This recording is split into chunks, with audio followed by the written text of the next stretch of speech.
In today's lecture, we will learn basic relays.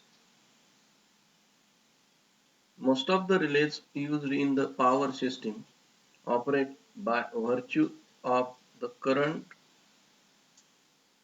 and voltage or current or voltage supplied by current and voltage transformers means CTPTs connected in various combinations to the system element that is to be protected. Various combinations म्हणजे त्याच्या इनपुटला ट्रान्सफॉर्मरच्या आउटपुटला inside winding या पद्धतीने through the individual or relative changes in these two quantities faults signal their presence type fault type and location of fault to the protective relays. Having detected the fault, the relay operates the trip circuit, which results in the opening of the circuit breaker and hence in the disconnection of the faulty circuit. CT आणि PT वेगवेगळ्या ठिकाणी जिथं आपल्याला जे element protect करायचं आहे तिथून आपल्या रिले कॉइलला सिग्नल देणार आणि रिले सर्किट ब्रेकरला फॉल्ट झाल्यानंतर सिग्नल देणार. Most of the relays in service on electric power system today are of electromechanical type. आता इलेक्ट्रोमेकॅनिकल टाइप मध्ये दोन, एक इलेक्ट्रोमॅग्नेटिक अट्रॅक्शन रिले आणि दुसरी इलेक्ट्रोमॅग्नेटिक इंडक्शन रिले. दोन्ही इलेक्ट्रोमॅग्नेटिक, मात्र अट्रॅक्शन मध्ये चुंबक लोखंडाला आकर्षित करतो, तो अट्रॅक्टिव्ह फोर्स आपण वापरात आणणार आहे. पिकअप व्हॅल्यू डिटेक्ट केल्यानंतर अबव पिकअप व्हॅल्यू चुंबक एखाद्या मॅग्नेटिक किंवा आयर्न पार्टिकलला अट्रॅक्ट करेल, हे अट्रॅक्शनचं प्रिन्सिपल असेल. आणि इलेक्ट्रोमॅग्नेटिक इंडक्शन रिलेला आपण डिस्क रिले असंही म्हणतोय किंवा वॅटॉवर मीटर रिले असंही म्हणतोय. तर याच्यात आपण एनर्जी मीटर टाइप, एक ई टाइप आणि एक सी टाइप मॅग्नेट मध्ये अल्युमिनियम डिस्क असेल आणि ते अबाव पिकअप व्हॅल्यू रन होईल. अशा दोन प्रकारच्या रिले प्रिन्सिपल मध्ये आपण अभ्यासक्रमात शिकणार आहोत. पैकी पहिल्या ह्या लेक्चर मध्ये आपण फक्त अट्रॅक्शनचे 3 टाइप शिकू आणि इंडक्शनचं पुढच्या लेक्चर मध्ये शिकू.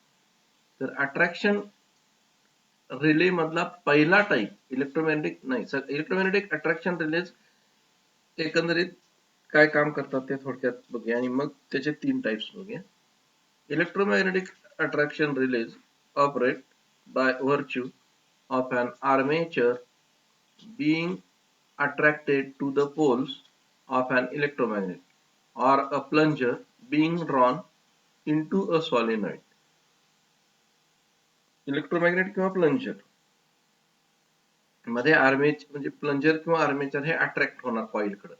Such relays may be actuated by DC or AC quantities. हे इलेक्ट्रोमॅग्नेटिक अट्रॅक्शन रिलेज AC किंवा DC सुद्धा असू शकते. म्हणजे कॉइल मधून सप्लाय DC असेल किंवा AC असेल. म्हणजे तुम्ही CT सेकंडरीला इथं आपण DC किंवा AC देऊ शकतो. ज्या रिले कॉइल आपण जे जोडणार आहे त्या रिले कॉइलला DC किंवा AC देतोय.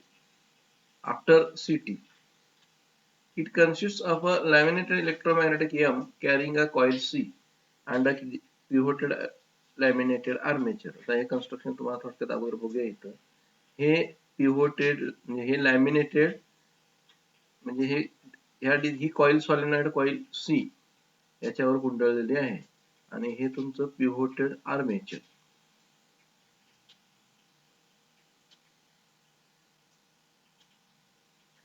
It consists of a laminated electromagnetic M carrying a coil C and a pivoted laminated armature. The armature is balanced by a counterweight and carries a pair of spring contact fingers at its free end. तर हे electromagnet M, हा electromagnet M ही coil आणि हे armature आणि हे ह्या काउंटरवेटने balance केलेलं आहे. Under normal operating conditions, the current through the relay coil C is such that counterweight holds the armature in the position shown. म्हणजे नॉर्मल करंट जोपर्यंत सर्किट मधला सिटी सेकंडरी मधून आपण ज्याला प्रोटेक्शन द्यायला लागलोय तो याच्यातून जाईल तोपर्यंत हे असंच राहील. ही पोझिशन म्हणजे ह्या आर्मेचरचं वेट आणि हे कंट्रोल वेट बॅलन्स असं असेल की हे हॉरिझॉन्टल पोझिशन मध्ये राहील आर्मेचर.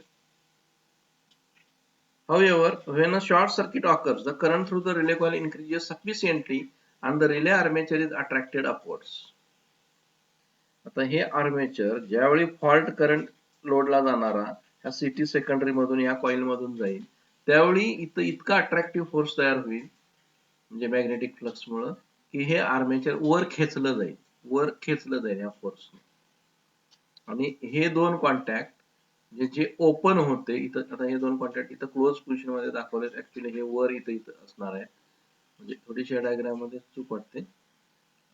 तर ज्यावेळी अट्रॅक्ट होईल पिकअप व्हॅल्यू अबाव हे आर्मेचर अट्रॅक्ट होईल त्याच वेळी हे दोन कॉन्टॅक्ट थ्रू त्याच्यामुळे क्लोज होतील. म्हणजे आपण जे ट्रिप सर्किट याच्या अगोदरच्या लेक्चर मध्ये बघितलं त्या ट्रिप सर्किट मधले दोन एनओ कॉन्टॅक्ट जे होते ते क्लोज झाले की कसं ट्रिप कॉइल एनर्गाइज होते ते पुढचं ट्रिप सर्किटचं काम होईल.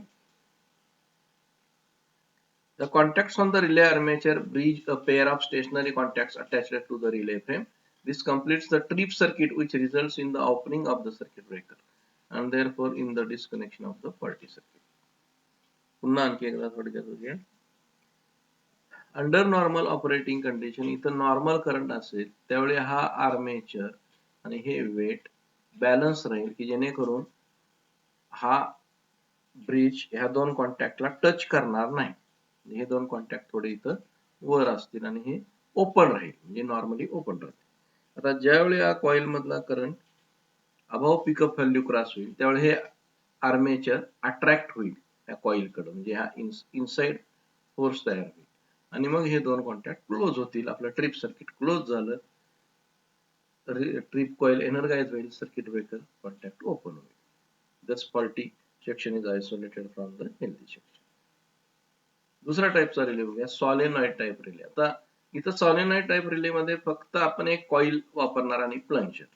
It consist of a solenoid and movable iron plunger arrange as shown. अगोदर बघूया आपण. तर ही कॉइल आहे. आता हे सिलेंड्रिकल पार्ट आहे हा रिले म्हणजे इथं हे सिलेंड्रिकल पार्ट आहे याच्या इनसाइड हा प्लंजर आहे आणि हा डॉटेड दाखवला एवढ्यापर्यंत हा प्लंजर आत जाऊ शकतो.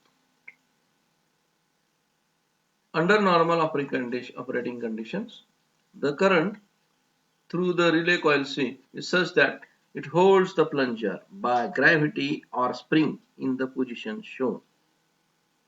म्हणजे नॉर्मल कंडिशन मध्ये हे जसं दाखवलेलं आहे प्लंजर असंच राहणार तोपर्यंत ह्या ट्रिप टू ट्रिप सर्किट हे जे दोन कॉन्टॅक्ट आहेत तिकडे हे अट्रॅक्ट होणार नाही. However, on the occurrence of a fault, the current through the relay coil becomes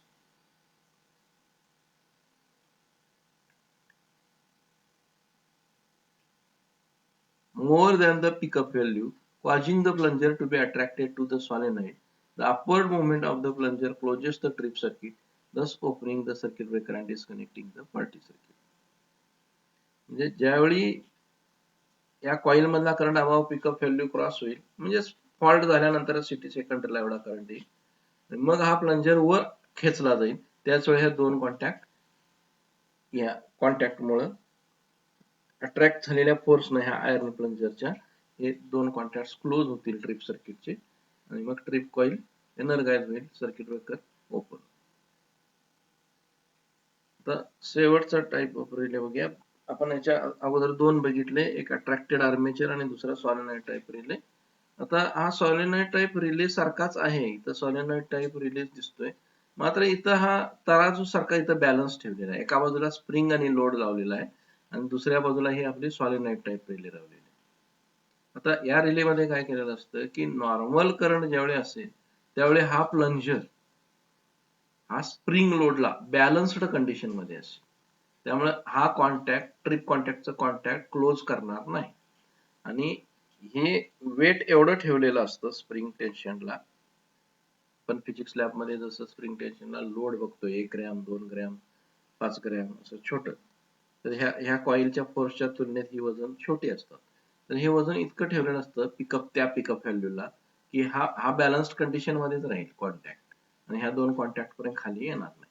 तर ज्यावेळी पिकअप व्हॅल्यू क्रॉस होईल त्यावेळी हा सॉलेनॉइड रिले ह्या प्लंजरला खाली ओढेल अगेन्स्ट दिस टेन्शन आणि हे कॉन्टॅक्ट दोन ट्रिप सर्किटचे हे दोन कॉन्टॅक्ट जे आहेत ते क्लोज होऊन जातील. तर its operation balance beam type relay. It consists of an iron armature fastened to a balance beam. Under normal operating condition, the current through the relay coil is such that the beam is held in the horizontal position by the spring. तर normal condition मध्ये horizontal condition मध्ये हा beam असेल. However, when a fault occurs, the current through the relay coil becomes greater than the pickup value and the beam is attracted to close the tip circuit. तर pickup value above fault current ज्यावेळी flow होईल त्यावेळी beam हा खाली attract केला जाईल आणि त्याच्यामुळे ट्रिप सर्किटचे दोन कॉन्टॅक्ट क्लोज होतील. This causes the opening of the circuit breaker to isolate the faulty circuit.